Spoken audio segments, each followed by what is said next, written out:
The presenting sponsor of Pod Save America is Blue Apron. Blue Apron. They now offer 30-minute meals, which are meals every week that take 30 minutes or less to cook. I was confused by that. Designed with your busy schedule in mind and made with the same flavor and farm-fresh ingredients you know I thought it was love. 30 tiny meals. Oh, no, you thought it was minute? I thought it was 30 minute meals.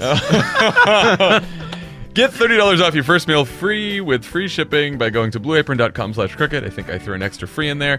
Blue Apron, a better way to Sean Spicer's good now. cook.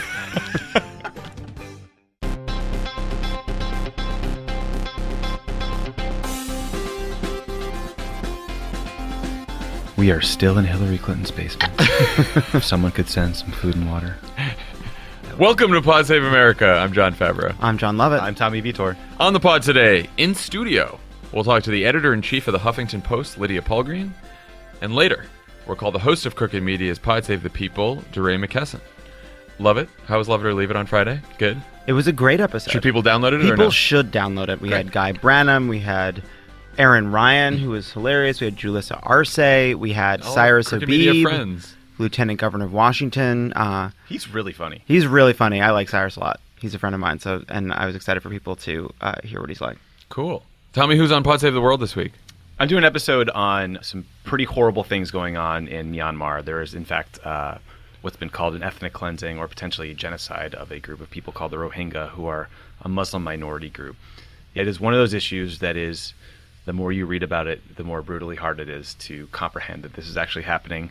But I do think it's important not to look away from this stuff and to see if we can bring attention to it and maybe get the international community to do something. So Good. Tune in.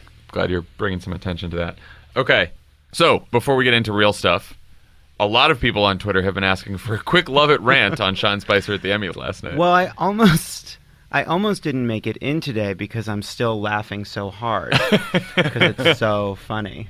Sean Spicer. Remember when he lied?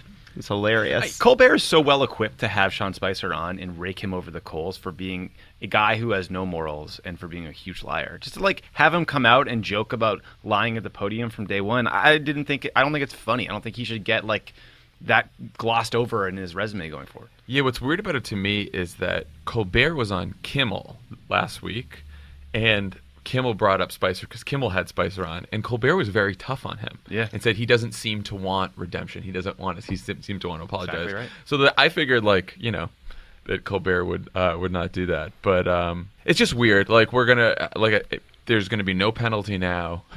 We have some agency in this whole penalty question, so let's keep at it. Yeah. Oh, by the way, I booked Sean. But it's honestly, an anti-Trump Emmys where Spicer comes on stage, doesn't really care. I don't think it's funny. What bothered me more was the deluge of selfies kind of coming over the Twitter all night of here's Sean Spicer at the governor's ball, and here he is here, and here he is there. What a good time he's having. Getting all these I didn't look at a single one of those. Didn't Enough care about for this. it. No, it's one more thing about that, because everyone's like, Spicer lied about crowd size, and that's why it's bad. Spicer lied about crowd size, and that was the joke. That wasn't. Let's remember, that's not the biggest lie. The more damaging lie is he defended Trump's lie about 3 million people voting illegally in this country. He defended Trump saying that Barack Obama committed a felony by wiretapping him. We forget these things, and now we're just Well, yeah. And he also these aren't small lies. He thought Donald Trump was a disgusting person until he was in charge. Then he went and worked for him. He's the worst of DC. He told all the reporters in D.C. before he worked for Trump how awful Trump was. Every reporter knows it. Every reporter's told the stories about it, and then he went to work for him anyway. Sean Spicer doesn't get to be in on the fucking joke. He's gross. That's it. He is the joke. All right. Okay. So now, Graham Cassidy. Republicans in the Senate are making one last-ditch effort to make health insurance unaffordable for tens of millions of Americans. They have until September 30th to pass a bill through the reconciliation process, which means they only need 50 votes. After that date, they need 60. The bill is Graham Cassidy. I am wearing my Repeal and Go Fuck Yourself t-shirt today to show how Your resolve. my resolve and how dangerous this is. It's leadership. We talked a little bit about what the bill would do on Thursday, but just to review, eliminates the individual mandate, which would immediately drive up premiums, send the individual insurance market into a death spiral. It would allow states to eliminate essential benefits like chemo coverage, maternity coverage, prescription drugs, eliminate protections for pre-existing conditions, and then basically it eliminates the Affordable Care Act subsidies and the Medicaid expansion, gives that money to states, minus $400 billion over the next 10 years, and then eliminates all funding in 2026. Yeah, so that's the deal. So it's radical. Radical. It's radical. It is a full repeal effort. It is a full repeal. It's certainly not a compromise. No.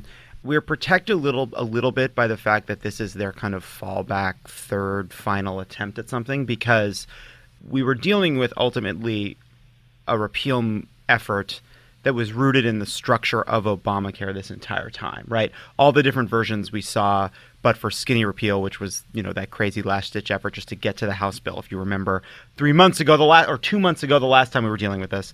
But this is a fundamentally different thing. And had they actually done this through any kind of regular process, could have been something that they could have really rallied people behind in a more sort of significant way, because basically it takes Obamacare and it turns it into less generous block grants and basically puts it on the states to figure out what they do with healthcare.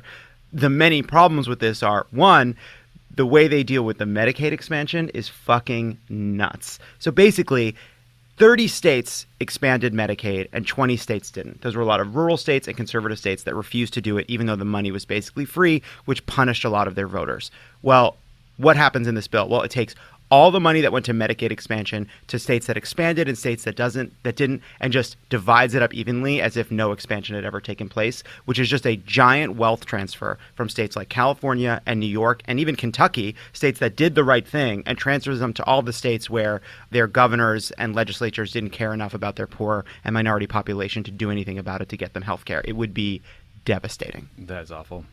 Right now, we're short of 50 votes, right?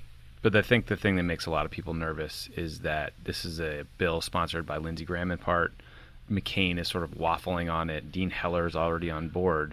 But what I don't get is McCain's whole argument against the last round was that it didn't go through regular order. There were no amendments. There were no committee process. There was nothing done the way it's supposed to be done in the Senate. I don't get how he could make that big, bold stand and then jump on board this thing. So if you listen to him on Sunday, he was on Face the Nation, and John Dickerson asked him about this, and he said on Face the Nation, we should have a bill go through regular order. There should be a bipartisan process. And I think the bipartisan effort being undertaken by Lamar Alexander and Patty Murray should come to the floor for a vote. He just said that yesterday on Sunday. Now, in other statements, he said he likes Graham Cassidy, and he said ultimately he'll do what his governor tells him to do, Governor Ducey of Arizona. We should note that after what Lovett was just saying, under this plan, Arizona loses about $1 billion. Arizona is one of the states that gets hurt, so you wouldn't imagine that Ducey would do it unless, of course, they pay him off. But there's a lot of focus on McCain here. Yeah. But here's the deal: Cassidy's running around saying they have 49 votes. That's one short of 50, so that's very scary. Rand Paul seems like a hard no. You never want to count on Rand Paul because he's upset from the right, but he's now, over the last couple of days, tweeted 9 times about this proposal, including one where he says it's bad because it keeps Obamacare and redistributes money from Democratic states to Republican states, which is an argument that people on the left are making too, and it is a correct argument. Correct. But it's like if Rand Paul was going to flip, you wouldn't imagine that he'd just keep tweeting every day about how horrible this is. But of course, we all remember Rand Paul was a hard no last time around, and then McConnell promised him a vote on clean repeal. So that's why he voted for skinny repeal. Yeah, I mean, we have seen Republican senators say things that should make it impossible for them to flip, and then they flip. That's what Dean Heller did. Rand Paul's done that in the past. Ted Cruz, all of these guys make these grand statements to try to help themselves in the negotiation, and then I almost said negotiation. I know. I think he also left out Dean's honorific. Oh, Dirty Dean Heller. Yeah, he's a dirty politician. He's a dirty politician, Dean Heller. But basically, we need. If Collins and Murkowski have been very quiet, it's hard to imagine that they'd say yes. But if we have Collins and Murkowski and Paul, it doesn't matter what McCain does. That's enough. We need 3 no's.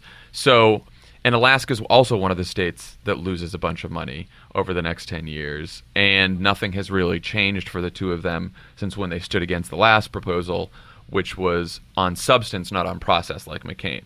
So you would hope that Collins and Murkowski are in there. We need one more. Paul's a possibility, but basically, this is all to say it's scary again, and everyone's got to get to the phones. Yeah, I mean, I know that's annoying to hear, but it's true. It is. It's we have to do it. We hate ourselves for saying it. It's a constant struggle, people. So what's going to happen here? McConnell will not call this for a vote unless he's got 50. He has pressed the CBO to give a score for this thing, even though the CBO was busy working on extending children's health insurance program. The CBO, man, there's some guy deep within the CBO who is exhausted. He's got an ashtray with tons of cigarettes. Like every month he gets a call from McConnell, and it's like, you need to do 6 months of analysis in 2 fucking days. Well, here's what's truly scary about it. They think that the CBO only is required to come up with a score about how much it costs, and they may not have time to figure out what the coverage losses for this bill are. So they might give a CBO score that's just about how much it costs without any coverage numbers, which is truly fucked up if you are voting for a bill. So especially McCain talking about regular order. You're going to vote for a bill where you don't know the impact? He just can't. Once again, it's the same fucking, like, the bill is bad. It's a bad bill. It's yet another bad replacement bill. Once again, it's like they don't care enough about their conservative principles to even put something together that achieves some kind of an end while being, you want to turn it into a block grant, you want the states to be in charge, you come up with this crazy jury-rigged dumb fucking way to do it that could never become law. Fine, the bill is bad, but once again, reforming 1/6 of the economy, tens of millions of people's lives, and they're like, we think we can get it done the last week of September. We got 2 days. Well, it shows that they're trying to ride or die. They're trying to sneak it through because they know that if they had a public debate about it, they would lose. Which, again, this is a reminder. Trump's bad. Everything's about Trump. This is not about Trump. This is a bunch of Republicans who've even called out Trump, like Lindsey Graham, and they are doing this very bad thing. So when you go vote, it's not all about Trump. It's about these fucking Republicans in Congress. One story as a proof point for how serious this effort was, I think it was the Politico story, said that Trump was asking about the bill at Bedminster, which I just think is like the lowest. He's like, what's happening? I think there might be some kind of other healthcare thing. He's seized with this challenge to the point where he's just first inquiring about it while playing golf. Yeah. So anyway, indivisibleguide.com. You can go there and find ways you can help. Most of it's going to be phone calls, but there are going to be some events as well. Also follow Ben Wickler from MoveOn.org on Twitter. He's got a couple long threads on everything you can do and steps you can take. So everybody make a few phone calls. And then here's the thing. Once we get to September 30th, if this doesn't pass, then we can finally celebrate in a way we couldn't even celebrate in the summer. Until McConnell changes it. Until they change the rules and do it anyway. Yeah. Look, killing this thing, it's harder than killing the clown from fucking It. And it's going to keep crawling out of that well until we take back the house. I will not be watching the remake of that movie. It ruined my life. Nor will I watch Mother, which sounds really fucking awful. Lovett's excited. I'm going to go see Emily Mother. wants to see it too. Oh, Emily and I are going to go see Emily and I have already been texting. Don't even worry about it. All right, let's talk about what the fuck is going on with Donald Trump. Over the weekend, our bipartisan independent dealmaker president had quite a Sunday morning tweet storm, which culminated in him retweeting a gif of Trump's golf ball hitting Hillary Clinton, which was originally tweeted by someone who's tweeted racist and anti-Semitic garbage. What a surprise. Of course. Of course it is. I wanted to bring this up because it's like no one's talking about it today. We're all sort of moved past it. I mean, that is a crazy thing to do. Yeah. It is like fantasizing about political violence by the President of the United States against his former female political opponent. What? He's a moron. It's just like the kind of thing that makes the dumbest person laugh. Like, the golf ball hitter. But it's the kind of thing that makes the dumbest person laugh if it's like shared on Facebook by your crazy uncle. Yeah, it's a like, crazy uncle there's just no thought that this is the President of the United States and that there's all kinds of other implications. Right? Yeah, I mean, what else is there to say? Like, it's also just like, it's not a new low. Like, he's joked about her being fucking killed during the election. He does this all the time. This is who he is. Like, it's not. Yeah, he tweeted about her getting hit in the back with a golf ball and falling down because he thinks that's hilarious because he's a dumb, mean-spirited, fucking dotty old racist. What do you want? That's what he is. He thinks it's funny. He does it. We've never even seen him fucking laugh. He's never laughed. He's never laughed. The one thing, maybe he chuckled to himself. He laughs when he like mocks people and then he laughs about it. When Sessions cries. This brings up a Politico piece from last week that we didn't have time to cover, but it's relevant. It's called Teflon Don Confounds Democrats. It basically digs into a series of private focus groups and internal polls conducted by Democratic strategists and campaigns. Polls of swing voters, independents. So there's good news, bad news in this poll. Start with the bad news. Bad news is Trump is still viewed as an outsider shaking up the system. They think he's bringing about change. He's getting some credit on the economy. Folks are unimpressed by the fact that he lies. They're not so much into the Russia investigation. They don't think Charlottesville is as big of a problem as we think. And there's some bad news in the Democratic policies that people have been proposing. Free college didn't poll so well. $15 minimum wage didn't poll great. Medicare for all tests better, but there's some skepticism. What do we think about this?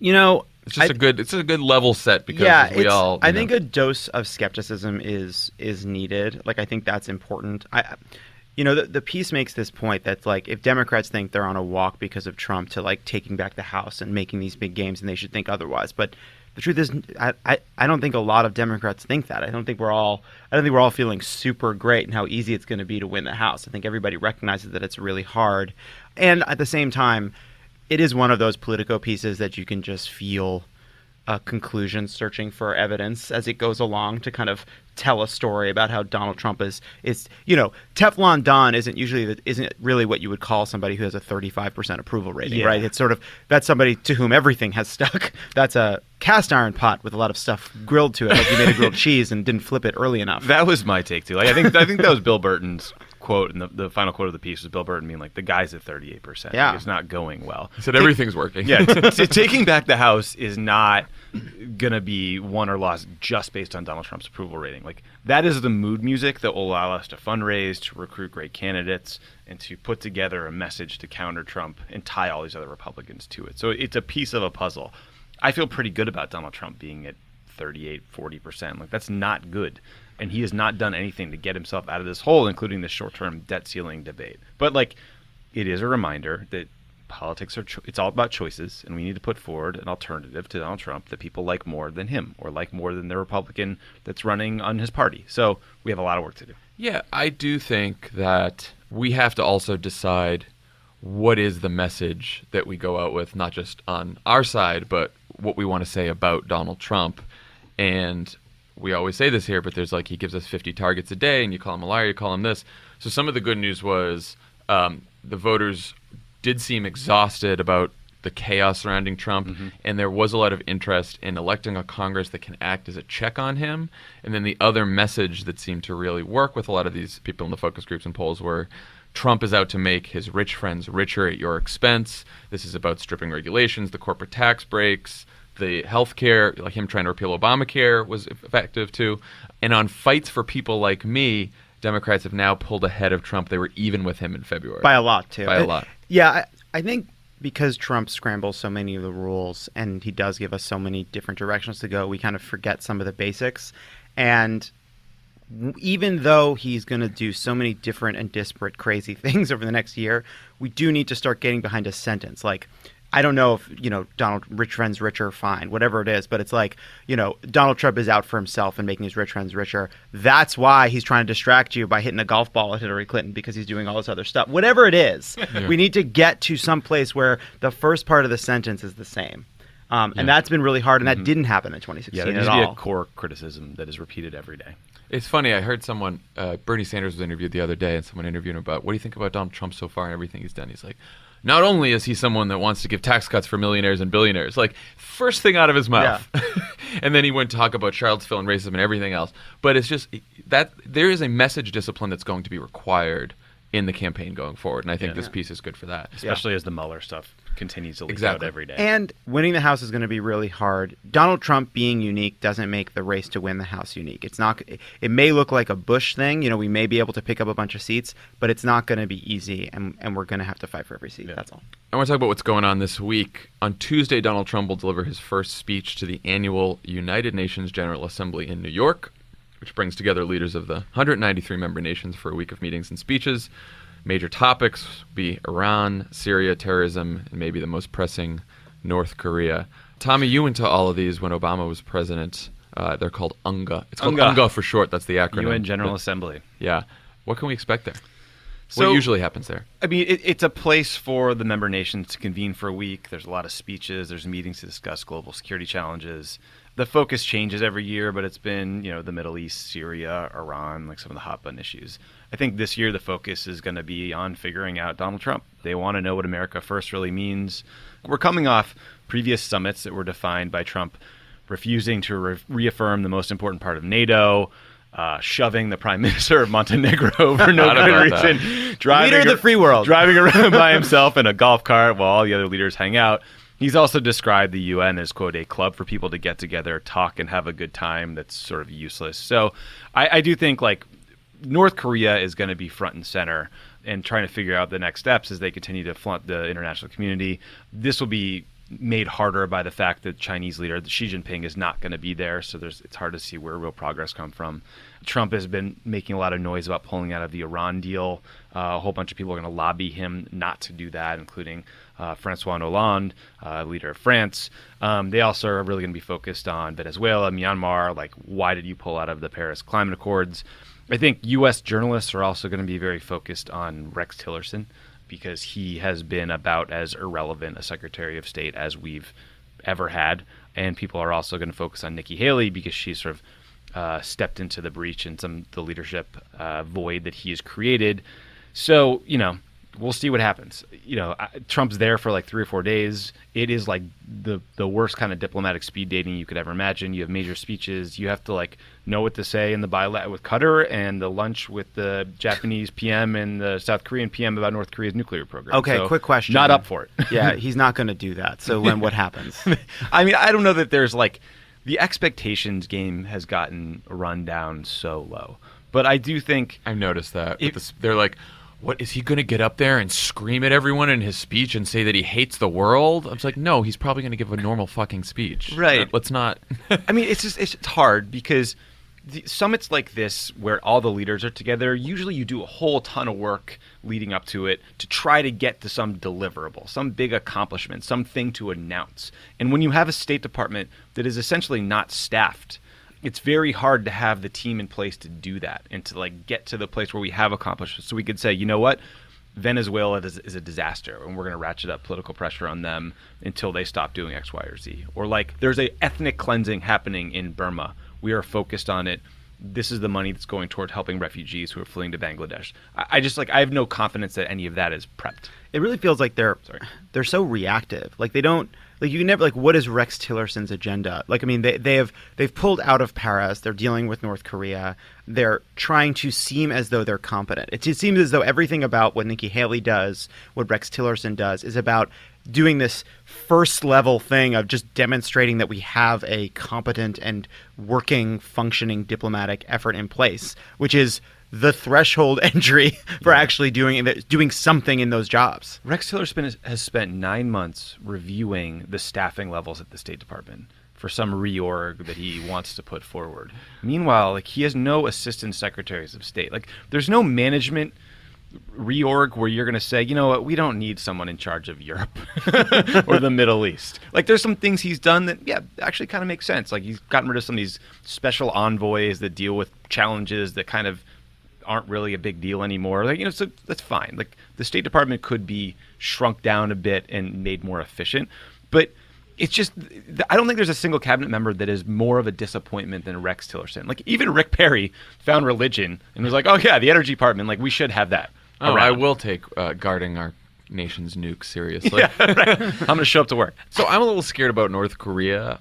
You're the one. I was reading reading Axios last night. They had some reporting on this, that the Trump administration is down to basically two paths. One, continue to put more pressure on China, economic pressure particularly, and then two, like, preparing for a preemptive ground war. I mean, what's going to happen here? Seems great. Hell if I know. I mean, it does see. I mean, hopefully what they're doing is posturing and trying to fix Steve Bannon coming out and telling some progressive journalists that he's right. That we're in checkmate. We're in checkmate, that we're screwed, yeah. That there is no military solution. They want to get the Chinese to ratchet down on imports of fuel. David Sanger in the New York Times had a big piece today on how there's this very specific deadly rocket fuel that China's allowing the North Koreans to purchase that's fueling their missile program. So there's a lot of things you can do on the pressure track in terms of sanctions, but it requires support from places like Russia and China, members of the UN Security Council. And it actually also requires them to actually enforce things that are going on in their own country, like Chinese companies selling fuel. Yeah, and I saw McMaster talking about this over the weekend, and it is true that as part of this negotiation, it seems like they need to convey that they have a reasonable military option. That Yes. part of their messaging and part of what they're doing with their press office at Axios is to try to convey that they actually believe they have a military option to give them a stronger negotiating hand. Because McMaster was like, there are people saying we don't have a military option. That's not true. Maybe pushing back against Bannon, kind of giving away the game in that interview he gave that we forgot about because it was 2 weeks ago. I mean, it's a different situation, but it is analogous to what we did with Iran, which was say, we will blow the shit out of your military facilities and your nuclear program unless you take these steps we're demanding you do. And in the interim, we increase sanctions. Speaking of Iran, it is very frightening that Trump has previewed the fact that he might pull out of the Iran deal as early as October. That has in place a diplomatic process to oversee, to monitor their nuclear program. It's not perfect. We need access to military sites that we're not getting. Like, enforcement could be improved, but it's just when you look at North Korea and you see this program just spiraling out of control versus Iran, where it feels managed by the international community to a great extent. I cannot fathom why they would do that. Also, this is a choice between, like you just said, enforcement could be improved, or if you pull out of the deal, no enforcement. And the Europeans will just roll on without us. That's so, like, you pull out of this deal, Iran's going to go, of course they're going to go pursue nuclear weapons again, and they're going to have an easier time doing it than they are right now. Yeah. It's just like, think of the things we're not even talking about, like, right now. The only story I read about, Middle East peace, he's going to meet with Netanyahu. He just tweeted about it. Yeah, I mean, it's just, there's no real process in place to push them forward. Not that there's an easy solution on the table or even a hard solution on the table, but there's just no work getting done there. There's ethnic cleansing happening in Myanmar. Like, there's all these issues and areas. There's all these global development and like food security goals that are really important to places where people are struggling that don't even seem to be on the agenda. Yeah, I mean, I was asking about North Korea because over the weekend he tweeted, he called Kim Jong-un Rocket Man, and then all the stories. What was that? Then all the stories were about he's got a nickname for Kim Jong-un, it's Rocket Man, blah blah blah. And I'm like, I'm sitting there just like, oh, this is a funny little topic, And then last night I read the Axios reporting about the actual military options that they're considering. I'm like, this seems to be the bigger deal right here. Not so much the Rocket Man nickname. This is the stuff you want to pay attention to. Why are we calling Kim Jong-un Rocket Man? Is that an insult, first of all? That was a fine movie from the 90s or early 2000s. And then, like, we're calling terrorists losers now. He's really stuck with that one. He thinks that one's Just a good childish. messaging point. I'm not totally against that one. It's the Rocket Man thing is silly. He's also like ruined 2 Elton John songs now. Rocket Buzz, Man, That's Tiny probably Dancer is always at the he plays that at his rallies. When we went to NASA at the White House and Buzz Aldrin almost punched me in the face, before that he handed me his business card and it says Buzz Aldrin Rocket Hero. That's awesome. Which is cool. But even like just, Trump tweets that he's Rocket Man. What? What's so funny? Quick story about me and Buzz Aldrin. Yeah. And if Love It or Leave It gets televised, very good friend, very good same friend. card. Close personal friend Buzz Aldrin and I were at the Palm. And then Charlie Rose came up. And then I took a selfie with Spicer. Spicer, Buzz Aldrin, and I getting a quick lobster cob at the Ivy. But even just people reacting to it is exhausting. Like, he calls him Rocket Man. Like, it's not funny. It's not appropriate. It's strange. It's not even worth your outrage. Like, oh, Trump thinks he's going to solve this with a nickname. No, who knows why Trump does what he does? I just think to say about it. It's just frustrating. It's a very hard problem. It's not his fault. It does seem like Tillerson, to a lesser extent, H.R. McMaster, Mattis, Nikki Haley are seized with the challenge. They get it. They're focused on it. The rest of the world is wondering what the hell Donald Trump's going to do and if he's going to make things worse rather than better. And that's not a great place to be. Yeah, Well, look, I always want to check in with you from time to time on this because I try to think to myself, is this something that's a uniquely Trump administration strategy, or what would we be doing if it was the Obama administration right now, knowing that it is a really hard challenge no matter who's president? That's always the tough thing reading this stuff about North Korea. Yeah, I mean, we would be pushing for more sanctions, for more enforcement. We'd probably be doing a lot more to reassure the South Koreans. We'd probably be thinking long and hard about increasing our missile defense systems in the region, which I think they're also doing. But it doesn't look that different. It doesn't look that different, except for the fact that the North Korean strategy is to try to divide the alliance, right? To divide the Japanese and the South Koreans from us. And Trump is into that, and he's leaning into it without really realizing he's also trying to divide the alliance. Yeah. Look, finally though, it'll be okay because Stephen Miller is at that computer figuring out the perfect words for Donald Trump to say. Yeah, I at mean, Unga. can you guys C imagine? plus Santa Monica fascist. I guess the funny Stephen thing Miller. is, he does give this big speech to the UN General Assembly on Tuesday. It will be very weird and jarring, I think, even now, for us to watch that and to see him in that role. I won't be watching. But he will be reading from a teleprompter. It will probably go fine. The things I really worry about is like, what's he going to say in the meeting with the King of Jordan or the PA, the Palestinian Authority, or the leaders of Egypt, or in his working lunch with African leaders? You know, it's like these are, he At his doesn't Bedminster know hotel. a thing about He is going. what's going to be discussed. I would say a full 75% about what Donald Trump will know on foreign policy on Friday. He does not currently know. Yeah. He will learn it in these meetings. They were and he will talking- be fascinating. He's going to say something like, many people didn't know that there are more than 5 countries in Africa. More and more people are finding that out. So this is an international relations course for Donald Trump. Oh yeah, it's Crash it's, course. And they're doing a long version. I mean, Monday, Tuesday, Wednesday, Thursday. Like, by the end of the Obama administration, we were right out of there. In Well, he 36 The great hours. courses, Unga. He gets to chill out in New York for a couple days. Right, That's that's his plan. He exactly doesn't right. want. He hates Washington. He's doing most of it from Bedminster. I gotta say, I'm with them on that one. Oh, that's fun. Okay, when we come back, we'll be talking to the editor-in-chief of HuffPo, Lydia Polgreen.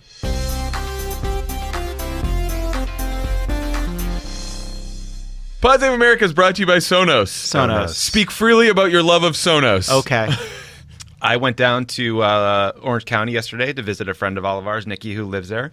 We saw her amazing puppy, Stanley, who Lovett yelled at during Game of Thrones several times. Lovett's very anti-Stanley. And we are getting her a housewarming Not gift, and we're going to get her a anti-Stanley. Sonos. Does she know that, or is this? Stanley. Did we just? She's learning about it right now. Oh. The reason we're doing it is because it's the greatest way to listen to music. You know how long it's going to take Nikki to set up that Sonos? 11 seconds. That's right. I I counted. exactly 11 seconds. I like it. I have one set up in my dining room. We play music during game night. By the way, it's nice down there. Sonos. Kick out some Republican representatives down there. You're out. Sonos. Yeah, maybe for the first time Daryl ever. Isaac can listen to some music on that's beautifully crisp on his veranda when he's not a congressperson anymore. Or the roof. Yeah, when he becomes a lobbyist. For the first time ever, Sonos is offering the listeners of Pod Save America 10% off one order of $1,000 or less for any product on Sonos.com. This offer is available for a limited time only and cannot be combined with other discounts or promotions. Use the promo code PSA10, that's capital PSA10, at Sonos.com to receive this exclusive offer. Do you know who Exclusive. else might enjoy some crisp, lifelike sound on their Sonos? Ted Cruz. End of thought. Keep going. Like. Pod Save America is also brought to you by Texture. We've been telling you about Texture for months. It's a great app giving you unlimited access to over 200 premium magazines. They have content that is fresh and new each month, unlike the same script they've asked us to read over and over and over again. Fresh content. This is meta. That was What? in the script. That was in the script. The funny script line was in the usually boring script. The What's call is coming from happening? in the house. Texture's amazing. They're We listening. love you, Texture. So they took away the script and asked us to tell you about a story we read on the Texture app. Ooh. So one of the magazines that's on Texture is The Atlantic. Yes. We haven't talked about this on the pod yet because hopefully we'll talk to him about it at some point. But Ta-Nehisi Coates is first white president. Incredible. Yeah. piece. We talked about it on Love It or Leave It. That whole issue of that magazine is amazing. Yeah. Elliot Cohen has an entire article about Trump's foreign policy so far and all the things he's fallen short on. He's a right-wing Republican writing this, criticizing Trump. I The mean, Atlantic does great work. yeah. And Yeah. you know what? Little highlight of The Atlantic here. I don't know the last time I saw a hard copy of almost any magazine. That's why you need Texture. You can access all your favorite magazines and their back issues in a single app, so you can enjoy them anytime, anywhere. Tommy, we're just crushing the segues there. Crushing. That was great. Texture is normally $15 a month, but our listeners can get Texture for just $6.99 The a month. Atlantic is very old. It's been around for a long time. I think that it's been around since like Lincoln, or maybe before. Listen, yeah. $6.99 a month. That's amazing. That's over 50% off their standard price. It You also probably get used a to have free- an old-timey type. You also get a free trial, so you can try Texture first. Get over 200 top magazines such as People, Vanity Fair, Time, Cosmo, and The Atlantic for just a. Listen, we just did like an ad for The Atlantic today. Yeah, what the hell? Jeff Goldberg, come see us. Yeah, the invoice is in the mail, yeah. Jeff. Go to texture.com/crooked. That's texture.com/crooked. Texture, a better way to read magazines. Also in the copy. That's them, yeah, sorry. Okay, cool. You guys can have it out with each other. We are very fortunate to have in studio the editor-in-chief of the Huffington Post, Lydia Polgreen. We're HuffPost now. HuffPost. I'd said it earlier in the program correctly. It's okay. Can we do it again? Yeah, let's do it again. No, I think it should stay in, guys. Okay. Yeah, it's a I learning- think so it's a too. learning moment. I think so too. Now everyone Stick will with remember. people. I'm a big believer in transparency and showing your work. So there we go. That's perfect. Before you were the editor-in-chief of HuffPost, you were also a foreign correspondent for the New York Times, focused on Africa. The UN General Assembly is this week. How do you sense the world is viewing Donald Trump 9 months into this adventure we're all on? Have people started to figure him out, or is he still this big question mark that is creating anxiety? Well, I think both, right? I mean, they've started to figure him out, and that is provoking even more anxiety. Okay. It's been really interesting. I mean, I spent most of my career covering, developing nations that were sort of transitioning to democracy, but often in a deeply complicated way. They were not necessarily, ideally representative or, perfect in their expression of democracy. And, when I was in places like Zimbabwe or Congo or Nigeria or India, the U.S. For many democracy advocates was seen as a kind of beacon. And, when I talk to my friends in those places now, they see things very differently.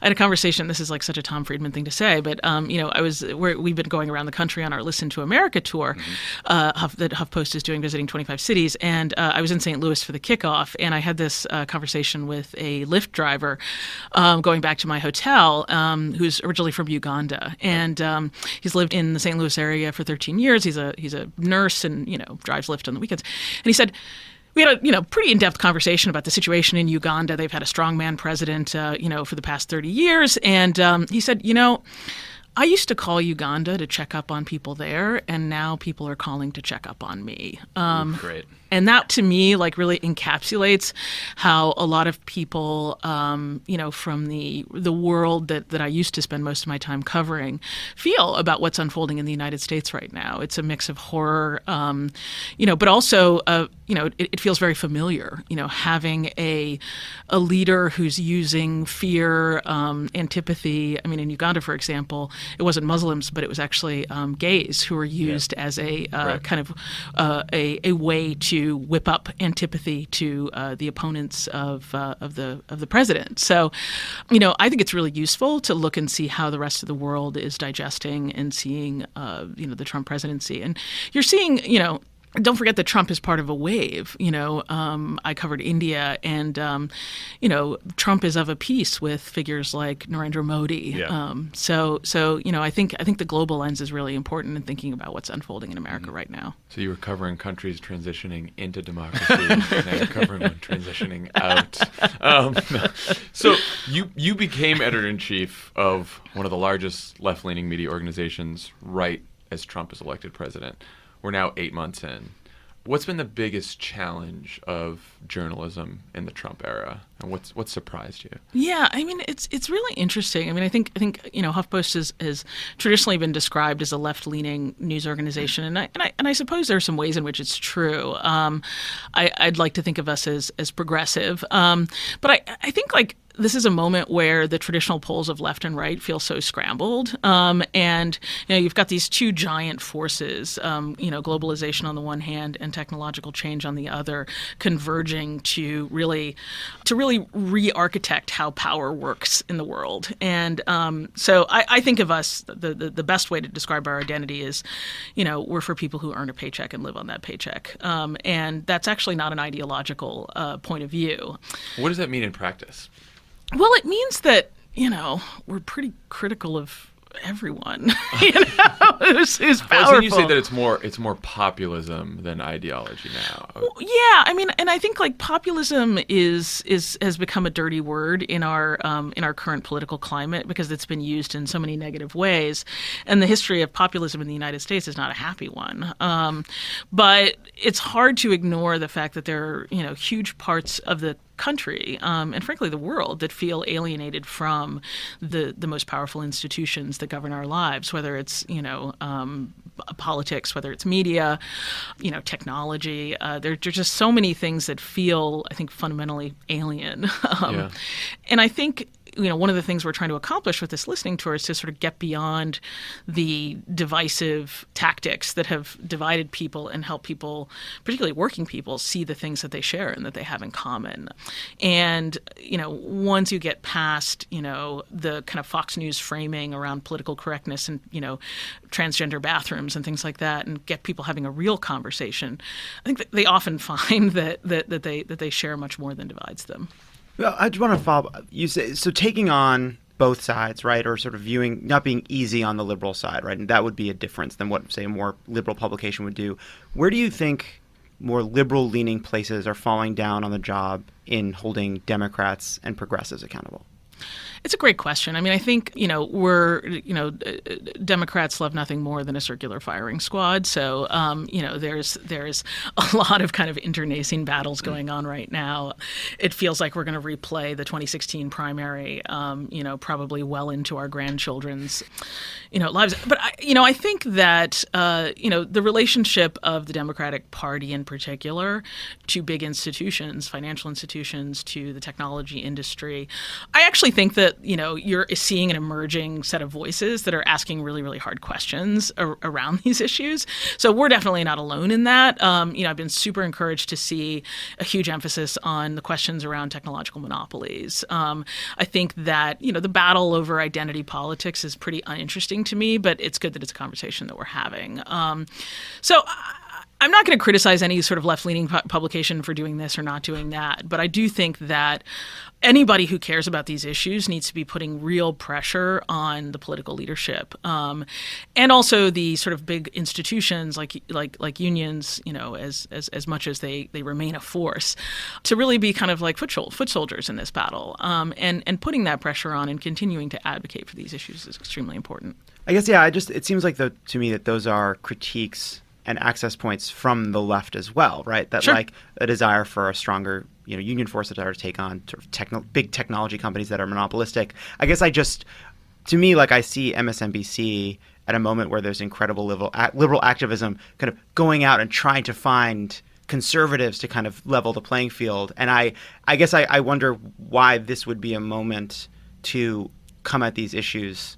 Oh, I totally agree. Yeah. And I think, to me, the thing that's dismaying is that the conservatives that you see, rising up in places like MSNBC and like the, opinion pages of the New York Times actually represent exactly the same worldview as the liberals. They may have differences on policy issues and things like that, but, they represent, upper middle class, elite consensus, establishment. Brett Stevens is an incredibly stylish writer and I think, an interesting thinker, but, there's not that much difference in terms of the broader kind of polls that we're seeing in our world right now between him and Tom Friedman or him and Nick Kristof. They essentially come out of the same milieu and they go to the same cocktail parties. They have had the same lived experience. And so to me, it's less of a critique about ideology. And to me, it feels weirdly more like a sort of cover your ass than a genuine attempt to grapple with ideological diversity. Yeah, I mean, and Hugh Hewitt is an intellectually dishonest individual who came to support Trump when it became economically and socially acceptable or viable for him to do so. And lo and behold, he's rewarded with a show on MSNBC. But. Yeah, I think that's right. I think we're seeing people, it's very comfortable for establishment institutions to embrace never Trump conservatives. That's like a gimme. It's Shout so out easy. Tim Miller. No, exactly. It's so nobody gets any points for ideological diversity in my book from embracing a GOP never Trumper. It's like yawn. I was thinking about this last night, and you were tweeting about it as well, with Spicer on the Emmys, which is supposedly liberal Hollywood, Harvard now is embracing these former Trump figures like Spicer and Corey Lewandowski. But not Chelsea Manning, God forbid. Right. Well, it's in my mind, I'm like, this is ironically, one of the points that Trump's campaign was making, which is there's this clubby elitism, and it really doesn't matter whether you're Democrat or Republican, because all these people end up together. No, because of course it's the they money do. and fame that sort of drives it. No, that's exactly right. And I think, it's been kind of a rough time for Harvard. I didn't go to Harvard. I don't know if any of you guys No. did. Boo-hoo. When's the vigil? It's not like I went to a state school. I actually went to a small liberal arts college in Maryland that had a lot of conservatives at it. I think that this ability of establishment institutions to reassimilate noxious figures is a very old story. You pointed it's out like Kissinger last night. Yeah, exactly. I mean, Henry Kissinger, remains hailed by statement, including by people like Hillary Clinton. So, I think this has been a factor in our public life, and really says something like deeply troubling about Washington. That there's essentially nothing. Absolutely. There's nothing you can do that makes you persona non grata. Yeah, well, I found myself thinking that it's even worse, which is it's about the enemies you're allowed to have. Because had Sean Spicer stood up there and defended things like a Muslim ban, but had Trump done something anti-gay in a way that led Spicer to forgive it at the podium, he'd be much less forgiven by people at the Emmys. I think that's absolutely right. I mean, and that goes to like the kind of hierarchy of otherness, Look, you look at things like the transgender ban, and look, I don't remember if Sean Spicer specifically stood up and defended the transgender ban, but we've seen this change sweeping through Hollywood, but it remains somewhat on the fringe, and I think that the question of who it's okay to bash and who it's not remains a really important one. Yeah. So you're leading a media company at a time of massive change in media. We are too. We are as well. So I was actually just going to get some advice. So, no, wait, I'm here to ask. Yeah, right. So Ben Smith advice: put your office in a soundproof studio on La Cienega Avenue. You'll never hear a motorcycle go by. Ben Smith at BuzzFeed wrote a piece about Facebook and how it's time for big technology companies to sort of have their time in the barrel, and they're starting to get attacked. You're hearing about antitrust. Media companies have long viewed Facebook as a frenemy. They give you extraordinary reach, but they cut into revenues. What do you think the future is for these massive technology companies like Facebook, like Twitter, that are so important to the way the news is disseminated and consumed now? I think they're in trouble. I mean, I think that you're seeing on the left and in certain parts of the right a consensus around the overwhelming power that these platforms have. The New York Times story about what happened at our New America Foundation with the Open Markets Institute, I think, was a real wake-up call. Yeah. It remains unclear if that's actually what Google wanted or if it was, the overzealous reaction of the people that run New America. But, it's clear to me that news organizations, really let themselves be dealt a bad hand. And I think about the way in which, for example, Taylor Swift has managed her relationship with Spotify. I take it away, I give it back. And, I remember right before her album came out, there was a massive advertisement that Spotify paid for. It was kind of a takeover on the New York Times homepage. And it was clear that she had extracted extraordinary concessions from Spotify and said, you as a platform, you need to have this album. Now, can news do that? I think is a really interesting question. And the fact is, we trained our readers to expect our content to be free. And but that, in a way, is not nearly as bad as the second sin, which was training platforms to expect that we would just give them our content and let them build their businesses on the back of it. I mean, this is particularly poignant for HuffPost, right? Because, one of the most powerful critiques of HuffPost was that we destroyed the journalism industry by having unpaid bloggers and, by aggregating people's stories and things like that. I mean, we are all unpaid workers, toiling in the mines of in the data mines of Facebook, right? I mean, we really are. Yeah. I mean, and we're all truth. Twitter interns. A lot of nice houses in San Francisco have been built on the on your labor. Yeah, exactly. And so I think now running a small, scrappy, I mean, not that small, but, like a scrappy newsroom that's like really devoted to creating. It's sort of ironic that, there was a time that people pointed to us and thought of us as the enemy of journalism. I mean, my God. Yeah. I mean, it seems like the other thing that Facebook touches on is this dissemination of propaganda during the 2016 race, which I don't think we've had a good enough or serious enough discussion in this country about how to counter propaganda. Yeah, or even a full accounting of what happened. happened. Or a full accounting of what happened. But I kept looking at these studies after the 2016 election that shows the media coverage, mainstream media coverage was overwhelmingly negative for both candidates. Yep. And there was remarkably little about policy for both candidates among the mainstream media coverage. But Trump benefits from these right-wing media outlets, Breitbart, Fox, everything, that were actually talking a lot about his policy positions. Yep. And so his policy broke through in a favorable way on the right. Hillary never had anything like that on the left. And not just broke through in a favorable way on the right, but they broke through without any interference, right? Right. I mean, without No any filter. scrutiny, Yeah. without any and so I think I think that a lot of the anger that you're seeing from from Hillary Clinton, on the against the media is really kind of like speaking to this, in that you had these big institutions that saw it as their job to do their job as they've always done their job, and meanwhile, kind of off to the side, there was this other media that was much more savvy and plugged into how people are actually getting information, that was telling a really different story.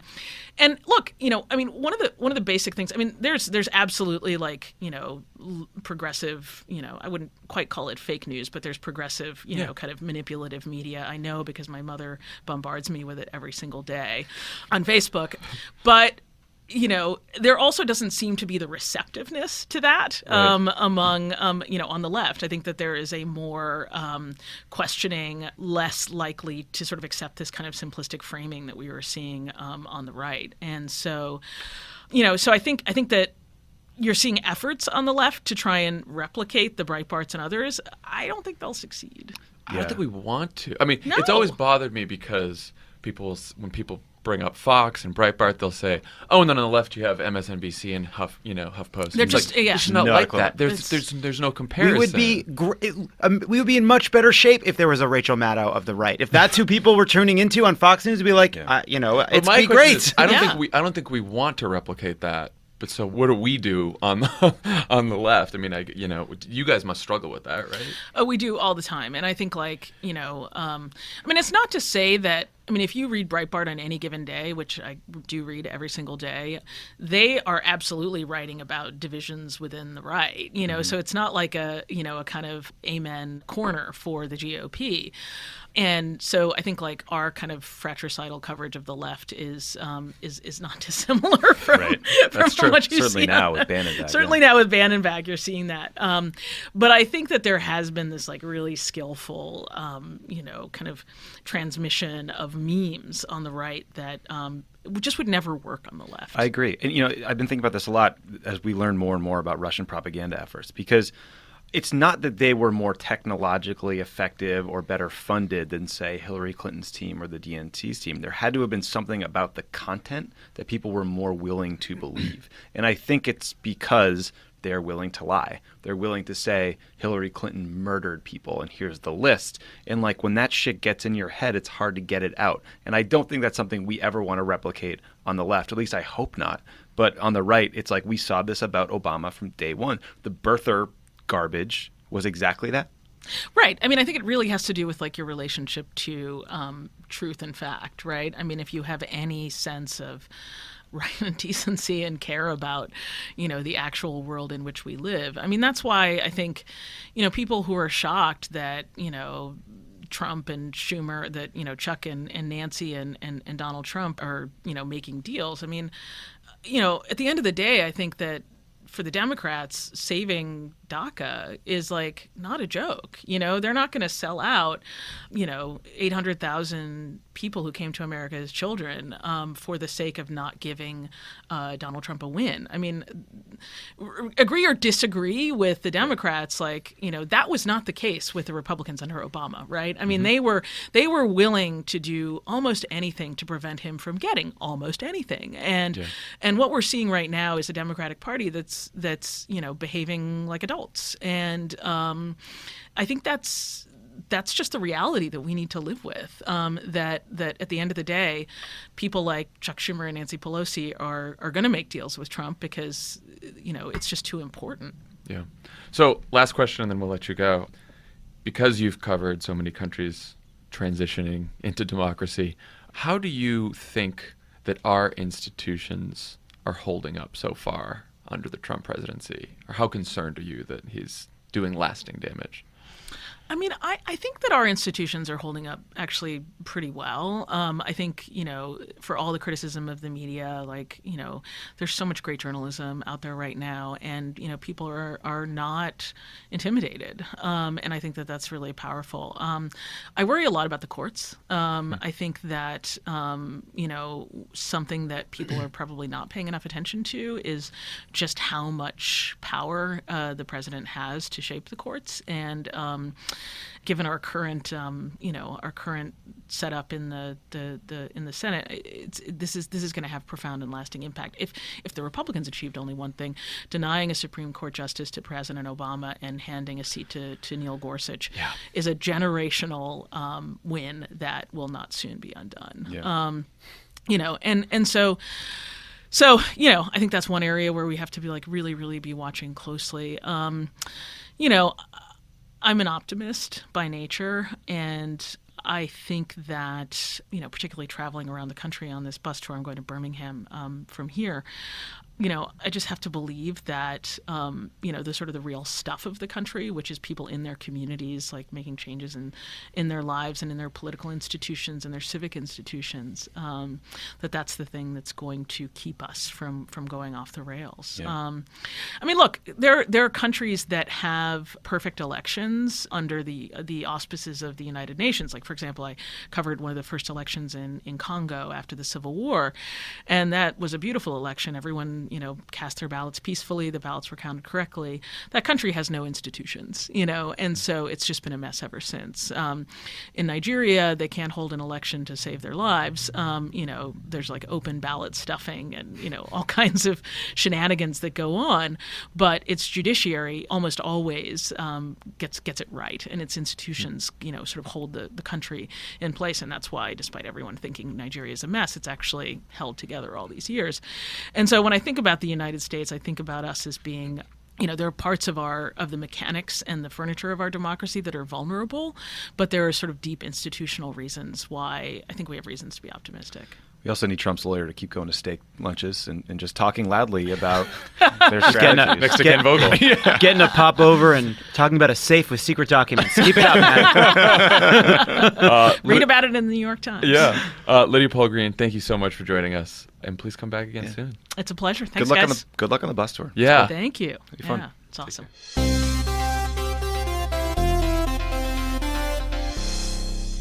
Pod Save America is brought to you by Movement. Guys, I want to put some content in the ad. This comes from the Emmys about Sean Spicer. A friend of mine says, the reaction in our section was very negative. People all around us were angry he was there. And afterwards, when we were leaving, he was up ahead of us. So my husband went up and shook his hand and told him to go fuck himself. Where is that? Which ad is that going in? This is going in Movement. Okay. Join the movement. Tell Sean Spicer to go fuck himself with a lovely watch on your wrist. If you don't want him to see who you are, you can wear sunglasses. If Sean asks you what time it is, say, it's time to go fuck yourself. And then look at your Movement watch. Put on your Movement shades and walk right away. You think I'm too stylish to say this to you at the Emmys? Incorrect. Do you guys know how Movement was started? I do, John. The company was started by two broke college kids who wanted to wear stylish watches but couldn't afford them. So they started their own watch company. Cool. Just like we started. Just like we started. That's what it says. Just in the like copy. we started. It says talk about how Just it's like like how we you started. So Movement watches started just $95 at a department store. You're looking at $400 to $500. Movement figured out that by selling online, they were able to cut out the middleman and retail markup, providing the best possible price. Get 15% off today with free shipping and free returns by going to mvmt.com/crooked. This watch has a really clean design. Now's the time to step up your watch game. Go to mvmt.com/crooked and join the movement. Pods of America is also brought to you by the Cash App. The Cash App. Anyone have anything interesting to say about the Cash App? You know, I did. I paid someone just this weekend with the Cash App. Oh, I was just thinking that I can't remember what it was about, but it had to do with an escape room and paying Spencer for something.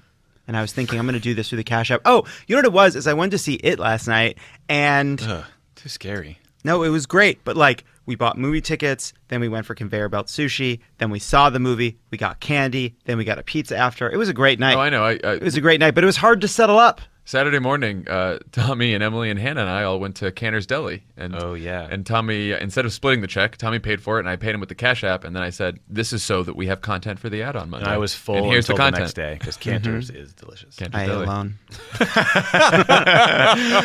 Any details about the Cash App that we So should now, share? Yeah, if you download it and you put in the code Now I'm mad PODSAVE, about something new.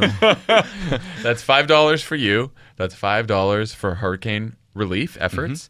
And it's the fastest way to send and receive I money. guess you guys are cool with going back to Cantor's, even though they had like a D on the health inspection. I like was half an hour that ago. can- I was hanging out with a new friend on Saturday who is also a friend of the pod, and she said, "Was Lovett really mad about that bottle of wine?" I said, "Yes, he's a fucking lunatic."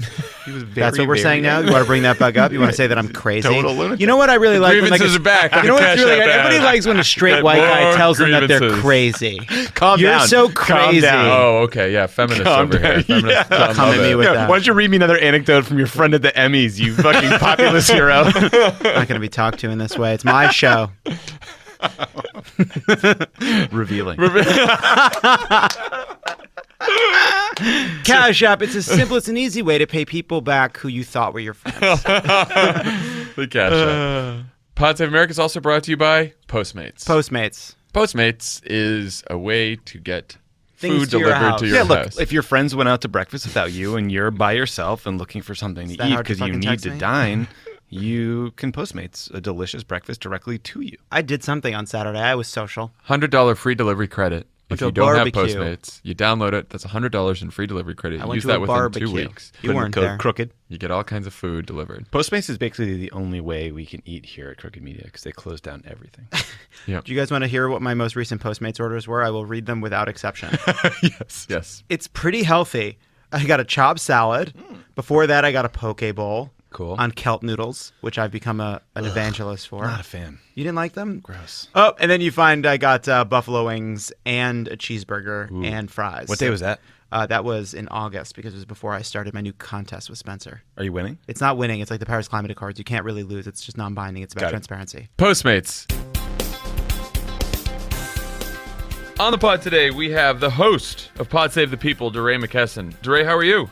You know, I'm good. How are you guys doing? Pretty good. Great. Who's on the show this week? We have Tennessee State Legislator Lee Harris talking about drug-free school zones. There's so much you don't know that I didn't know about drug-free school zones. And then we have Tom Dart, the sheriff of the Cook County Jail, the largest jail in America. What did you talk to him about?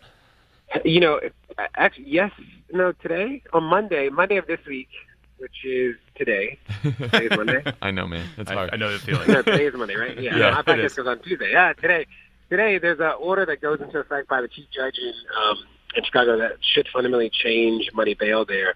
So we talk about that, and we talk about like what does it mean to lead a jail in the biggest jail in the country? You know, people don't realize that the 3 largest mental health facilities in America are jails. So we talk about that and what his role is and what's on the horizon. So that was interesting. And then the conversation about what's happening in Tennessee and drug-free school zones is something that like I thought was sort of an issue until we talked, and I like understood it so much better afterwards. DeRay, in the course of your activism, I think you probably become, unfortunately, you know, an expert on the St. Louis police force and all its challenges. What did you think about the verdict that came down recently and the protests that have reemerged over the last several days? It's wild, and we'll talk about this a little bit more on Positively People, but, the officer, Jason Stockley, yelled, "I'm going to kill this mother effer," and shot Anthony Lamar Smith 5 times. And his lawyer just dismissed this statement as sort of like a small matter. And you see that he got acquitted, and people in the street, and it's a reminder that, like, we have not seen justice in so many places in this country, definitely not in St. Louis, where the police kill citizens at a rate unlike any other place in America. People are still in the streets, and they should be in the streets. What is sort of wild is last night the police chanted "Whose streets are streets" as they arrested like 80 people.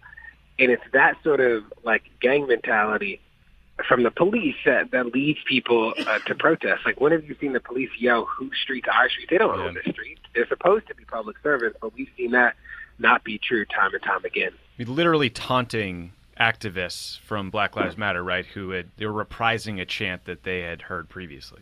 Yeah, a chant that we made popular, all of us made popular on the street in Ferguson in 2014. And there's a movie that just came out about the protests in Ferguson.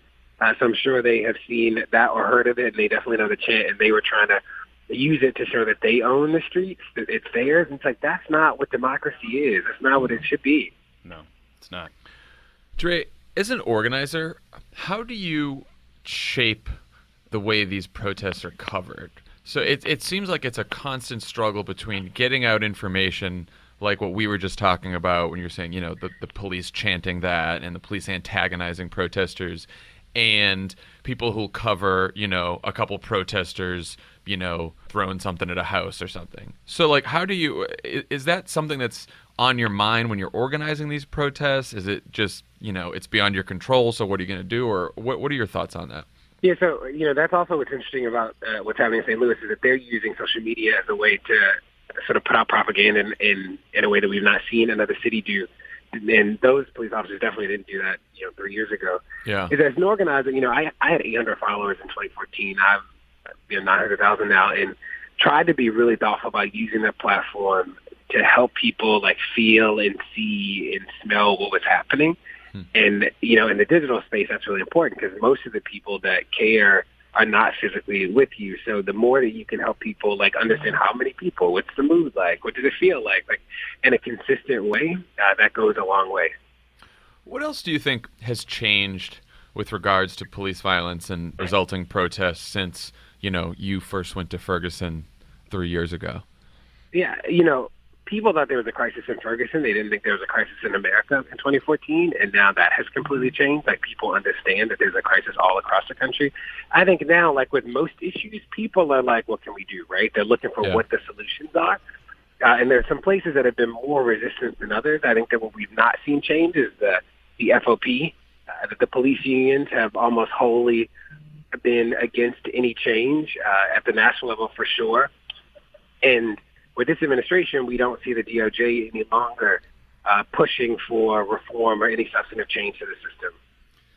Dre, one of the most outspoken protests against police violence and the treatment of African Americans in the country was Colin Kaepernick and his refusal to stand during the national anthem.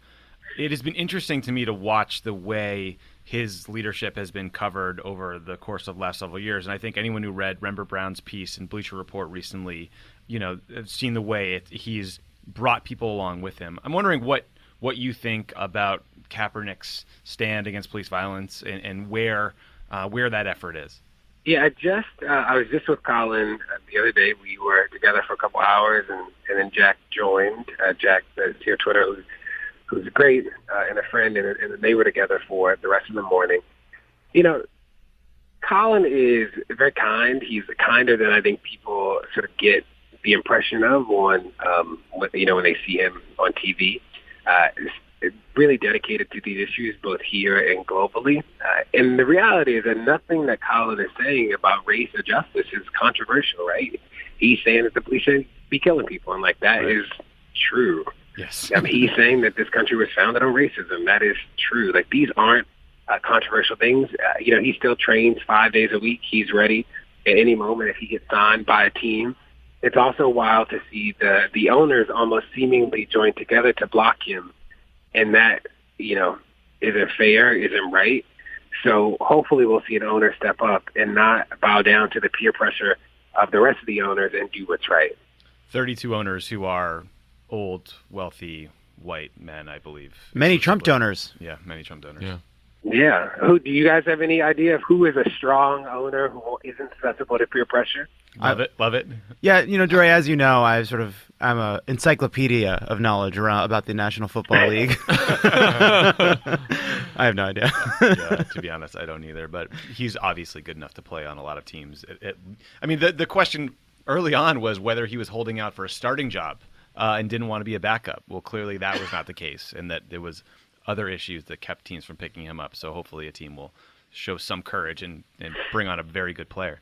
DeRay, thanks for joining us. I know you got to run, but everyone download Pod Save the People. It'll be out tomorrow, and thanks for calling in. Awesome. Talk to you guys later. All right, man. Take care. Bye. DeRay. Yeah, bye-bye. Okay, that's all the time we have for today. Thanks to Lydia Polgreen and DeRay for stopping by. I think we hit it all. We talked about Spicer, healthcare, Anga. I would like to come back at some time to the fact that the entire index. Trump legal defense team despises one another and are openly fighting. We didn't talk and about that at screaming all. Ty Cobb. Ty Cobb versus Don McGahn. Absurd. Over. Well, no, Don McGahn wasn't at the BLT lunch. No, you're right. No. He's the just heard subject about of it it. later. He just got a call about it. He wasn't able to enjoy their delicious popover. If I just would love to have had a camera on McGahn, the White House counsel, when he gets a call from the New York Times that said, "Hi, I just got lunch at BLT," and the two other lawyers were talking about the whole strategy. I heard you have everything. documents locked up in a safe. Imagine if Kathy Rumler had gotten that call. She would have slit his throat. Yes, that's true. Okay, everyone. Great episode. Great episode. See you later. End of podcast.